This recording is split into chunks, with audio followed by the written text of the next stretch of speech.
ابن فہد الحلی رحمۃ اللہ علیہ حوزات علمیہ میں فقہ و اصول میں جہاں بلند پایا شہرت رکھتے ہیں، وہیں دعا کے متعلق آپ کے کلمات علمی حلقوں میں آج بھی گوہر نایاب کی حیثیت رکھتے ہیں۔ آپ اپنی مشہور کتاب دعا کے متعلق عدت الداعی و نجاح السائی کے نام سے پہچانے جاتے ہیں۔ اپنی اسی کتاب میں آپ ایک نصیحت کرتے ہوئے ارشاد فرماتے ہیں، ایک عقل مند انسان کو چاہیے کہ وہ دعا کو اپنا شعار بنا لے، دعا کا دامن ہرگز نہ چھوڑے۔ اس کی 3 وجوہات بیان کی۔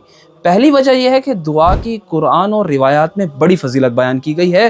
دعا کو عبادت بلکہ عبادت کی روح اور مغز قرار دیا گیا ہے کہ دعا عین عبادت ہے۔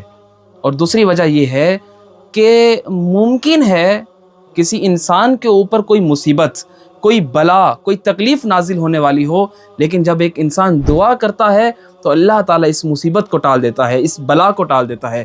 اور تیسری وجہ یہ ہے کہ یہ دعا آپ کو اللہ کا محبوب بناتی ہے، جیسا کہ امام جعفر صادق علیہ السلام فرمایا کرتے تھے، اکثر الدعاء، کثرت کے ساتھ دعا کیا کرو، فإن اللہ یحب من عبادہ المؤمنین الذین یدعونہ، اس لیے کہ پروردگار ان بندوں کو، مؤمنین بندوں کو جو خدا سے دعا مانگتے ہیں، خدا ایسے بندوں کو پسند کرتا ہے، ایسے بندوں کو اپنا دوست رکھتا ہے، ایسے بندے محبوب الہی کا درجہ پا جاتے ہیں۔